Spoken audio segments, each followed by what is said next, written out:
Bienvenidos una vez más a los senderos de la memoria. Soy la narradora Multiversos y hoy nos alejamos de las intrigas galácticas y el fuego de los dragones para caminar descalzos sobre la hierba de la comarca. Todos conocemos al Frodo que se tambaleó en las grietas del destino, al hobbit que cargó con el peso del mundo en un anillo. Pero, ¿quién era el niño antes de la sombra? ¿Quién era el joven que soñaba con montañas que nunca había visto? Hoy no contaremos la guerra que ya conocéis, sino la vida que la precedió, los días de juegos en los gamos, la tragedia que lo dejó huérfano y el vínculo inquebrantable con un tío excéntrico que le enseñó que el mundo era mucho más grande que los límites de un mapa.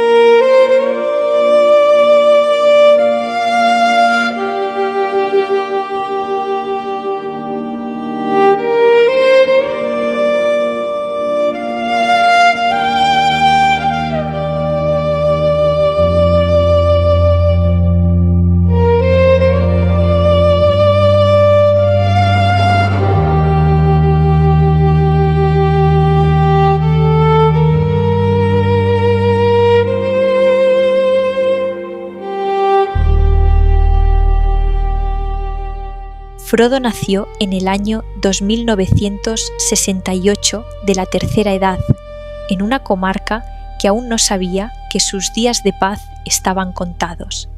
Hijo de Drogo, Bolsón y Prímula Brandigamo, sus primeros años transcurrieron en los Gamos, una región de la comarca algo diferente al resto, donde los hobbits no temían al agua ni a los bosques espesos. Frodo creció como un niño vivaz, rodeado de una familia extensa y ruidosa, ajeno a los grandes destinos. Sin embargo, la tragedia golpeó temprano y de forma inusual para su raza. Cuando Frodo tenía solo 12 años, sus padres salieron a navegar por el río Brandivino bajo la luz de la luna. Las historias varían. Unos dicen que el peso de Drogo hundió la barca, otros que Prímula lo empujó y él la arrastró consigo. Lo único cierto fue el silencio que quedó en la orilla. Frodo se convirtió en huérfano antes de entender qué era la pérdida, quedando al cuidado de su familia materna en la casa Brandi, sintiéndose un extraño en su propio hogar, mirando siempre hacia el camino que se perdía en el horizonte. Esa soledad temprana moldeó su carácter.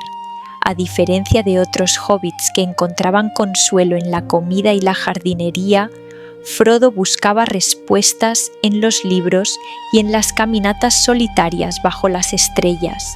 Se dice que era un Bolsón por fuera, pero un Brandigamo por dentro, con esa pizca de extrañeza que los habitantes más conservadores del pueblo miraban con sospecha. Durante esos años de orfandad en los Gamos, Frodo desarrolló una introspección que más tarde sería su mayor defensa contra la corrupción del anillo. No era un niño mimado, era un superviviente silencioso que esperaba algo que ni siquiera él sabía nombrar.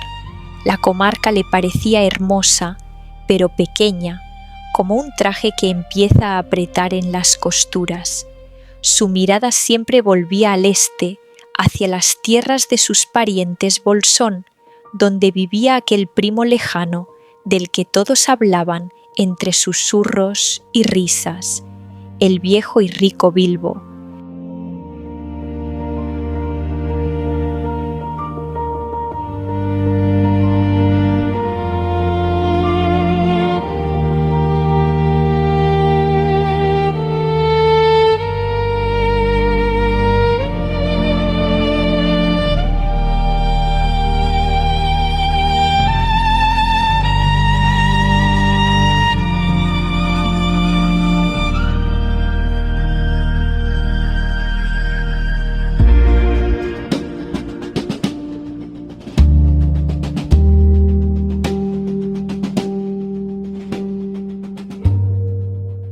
La vida de Frodo cambió radicalmente cuando Bilbo Bolsón puso sus ojos en él. Bilbo, que no tenía herederos y cuyas excentricidades crecían con los años, vio en Frodo algo de sí mismo, una curiosidad que el resto de los hobbits habían sofocado. En el año 2989, Bilbo adoptó oficialmente a Frodo como su heredero y lo llevó a vivir a Bolsón Cerrado. Para un joven hobbit, entrar en aquel agujero era como entrar en un museo de maravillas. No era solo la comodidad de una despensa llena, las estanterías estaban cargadas de mapas, los manuscritos en lenguas extrañas y el olor a tabaco de hoja larga y pergamino viejo. Entre ellos no había solo una relación de tutor y pupilo, había una conexión genuina, una sincronía que los hacía celebrar sus cumpleaños juntos cada 22 de septiembre. Bilbo encontró en Frodo el público que sus historias necesitaban, y Frodo encontró en Bilbo la ventana al mundo que siempre había deseado. Bilbo le hablaba de los enanos de la montaña solitaria, de los tesoros custodiados por dragones y de los elfos que cantaban en los bosques de Rivendell. Le enseñó a leer las runas y le susurró versos sobre caminos que nunca terminan. Para Frodo, aquellas no eran solo fábulas para dormir, eran lecciones sobre la inmensidad de la Tierra Media. Mientras otros hobbits se preocupaban por el tamaño de sus calabazas, Frodo y Bilbo compartían secretos sobre la luz de las estrellas y el lenguaje de los pájaros. Bilbo le confesó, con una mirada perdida, que a veces sentía que la comarca era una isla de calma en un mar de peligros y que era un honor ser el guardián de esa calma.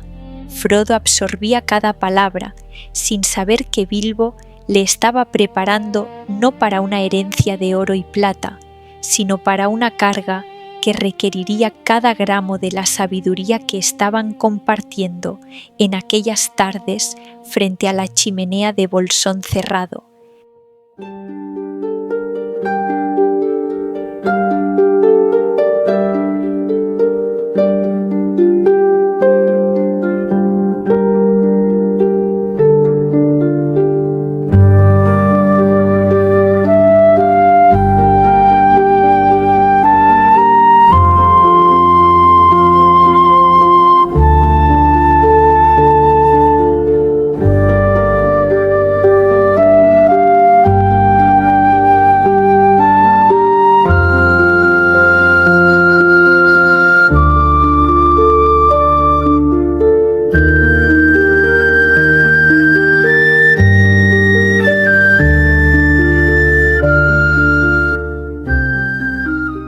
No todas las visitas a Bolsón Cerrado eran de parientes buscando herencia.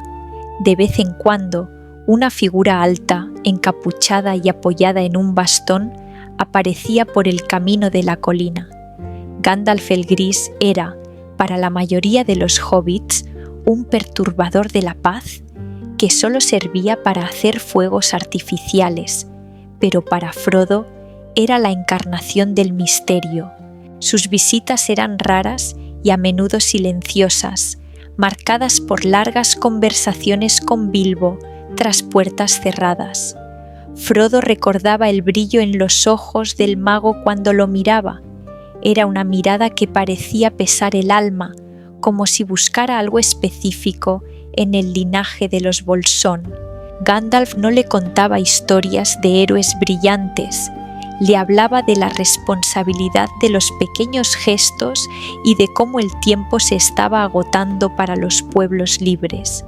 Aquellas visitas ocasionales inyectaban una tensión eléctrica en la tranquila vida de Frodo, recordándole que Bilbo no era un anciano común.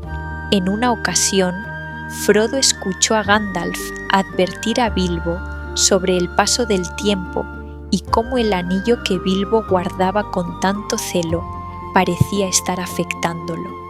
Frodo no entendía entonces de qué hablaban, pero sentía la inquietud de su mentor. Gandalf se convirtió para Frodo en una figura de autoridad absoluta, un ancla con el mundo exterior que iba más allá de las fronteras de los mapas de Bilbo. El mago veía en Frodo la mezcla perfecta, la resistencia física del bolsón y la apertura mental del brandigamo. Durante esas cenas a la luz de las velas, Gandalf sembró en Frodo la idea de que la paz de la comarca era un regalo que alguien debía proteger. La conexión entre el mago, el viejo aventurero y el joven heredero formó un triángulo de lealtad que sostendría el destino de la Tierra Media años más tarde. Frodo aprendió a amar a Gandalf no por sus trucos de magia, sino por la gravedad de su propósito, un peso que Frodo empezaría a sentir en sus propios hombros mucho antes de recibir el anillo.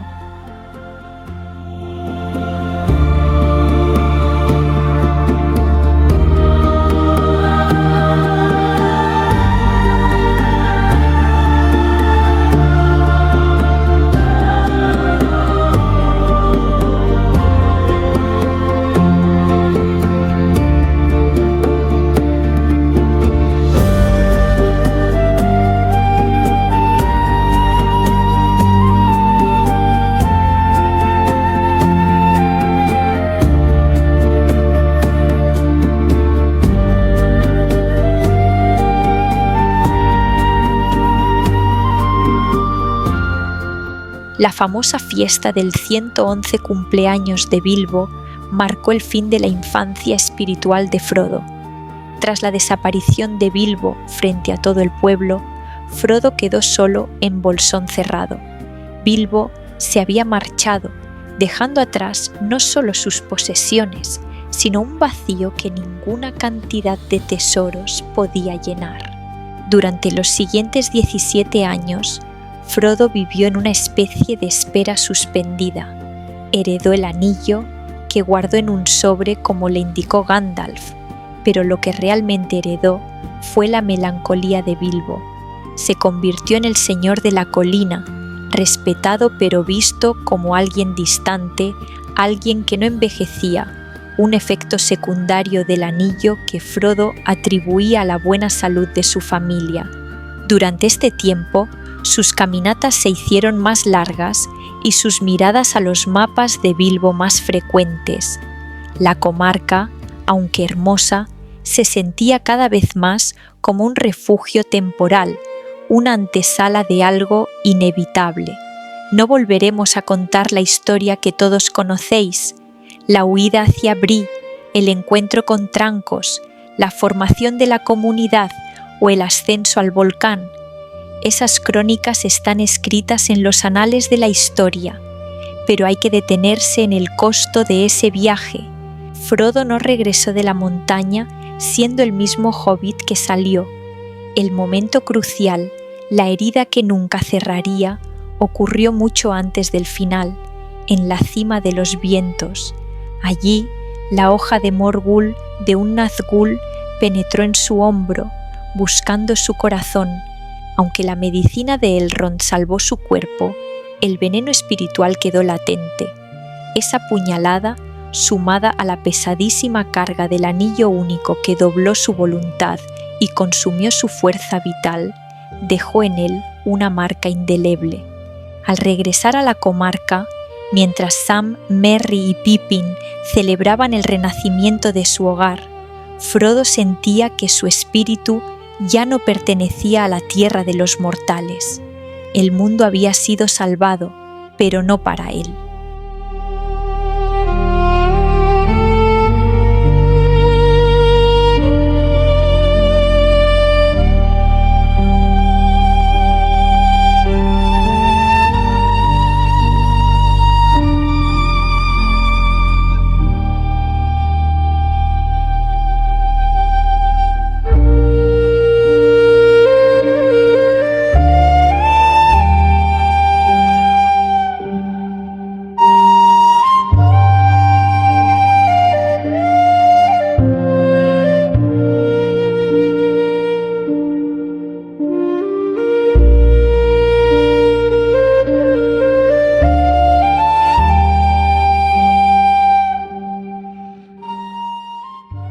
Los años posteriores a la Guerra del Anillo fueron agridulces para Frodo.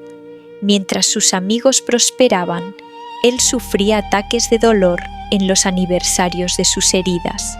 El 6 de octubre, aniversario de la Cima de los Vientos, y el 25 de marzo, aniversario de la destrucción del Anillo, Frodo caía en un letargo de sombras y frío. La belleza de la comarca, que tanto había luchado por preservar, ahora le recordaba lo que había perdido, su capacidad para disfrutar de la paz sencilla. Comprendió que algunos sacrificios son totales. Él había entregado su bienestar para que otros pudieran conservar el suyo. Fue en este momento de profunda resignación cuando llegó el último regalo de la gracia. Debido a su servicio como portador del anillo, se le concedió un privilegio casi único para un mortal, una plaza en uno de los últimos barcos que partirían desde los puertos grises hacia las tierras imperecederas. Esta decisión no fue fácil. Significaba dejar atrás a Sam, su fiel compañero y el corazón de su vida, pero Frodo sabía que su curación no se encontraba en la Tierra Media. Su herida era demasiado profunda para las raíces de la comarca. La adopción de Bilbo, aquellas historias sobre elfos y barcos blancos, cobraron un sentido final y definitivo. Frodo no estaba huyendo, estaba completando el camino que Bilbo inició años atrás. Bilbo, ahora un anciano frágil y somnoliento en Rivendell, también viajaría con él. La conexión que nació en Bolsón cerrado se cerraría en la cubierta de un barco. Frodo aceptó su destino con la misma humildad con la que aceptó el anillo en el concilio de Elrond. Se preparó para el viaje final, no con el miedo de un hombre que muere, sino con la esperanza de un peregrino que finalmente ve el puerto tras una tormenta que duró toda una vida.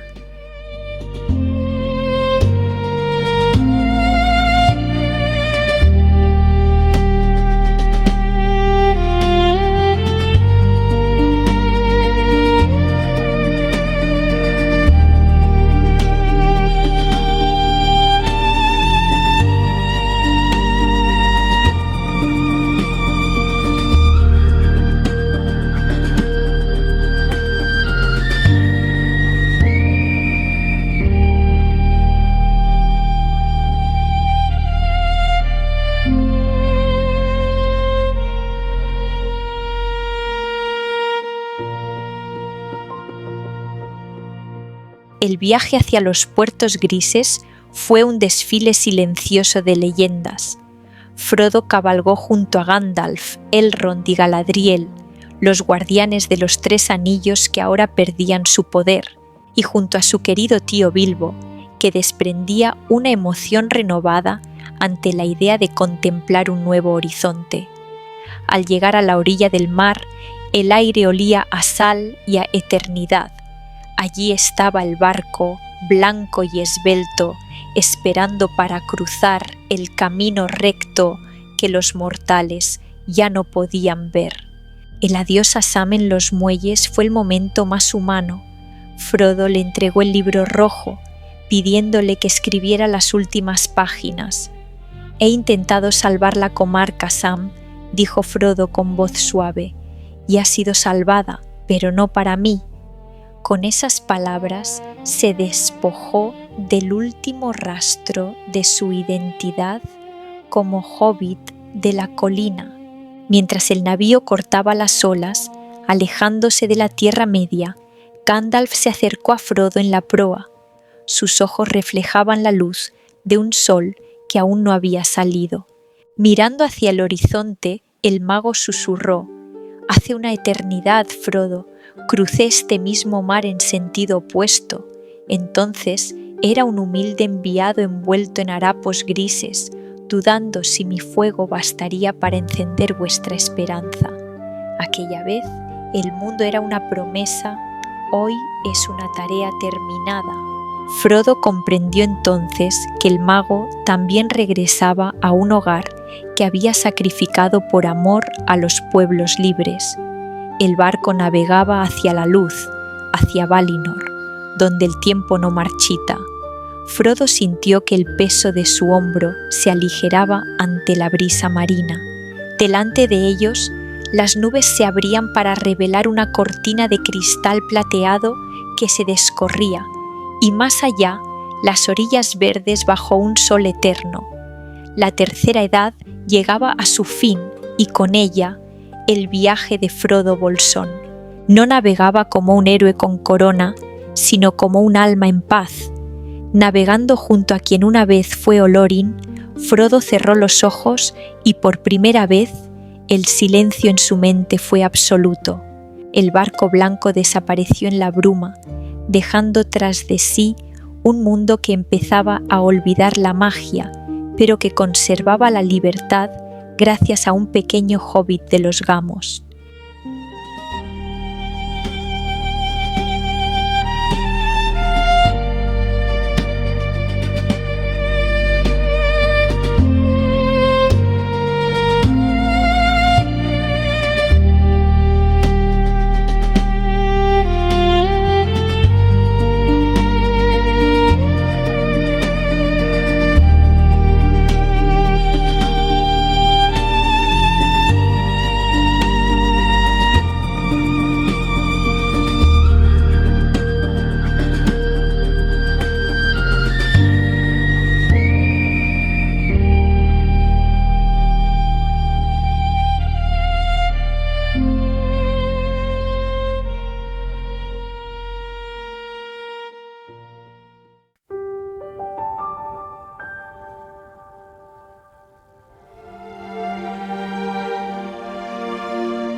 Soy la narradora Multiversos, y la historia de Frodo nos enseña que el heroísmo no siempre termina con un banquete o un trono. A veces, el heroísmo es simplemente la fuerza para seguir caminando cuando el alma está rota, y la sabiduría para saber cuándo es el momento de dejar que otros continúen la historia. Frodo no buscó la gloria, pero encontró el horizonte. Y mientras las aguas de Valinor bañan sus pies, recordamos que ningún camino es demasiado largo si al final nos espera la paz que tanto hemos protegido. Hasta el próximo viaje por el multiverso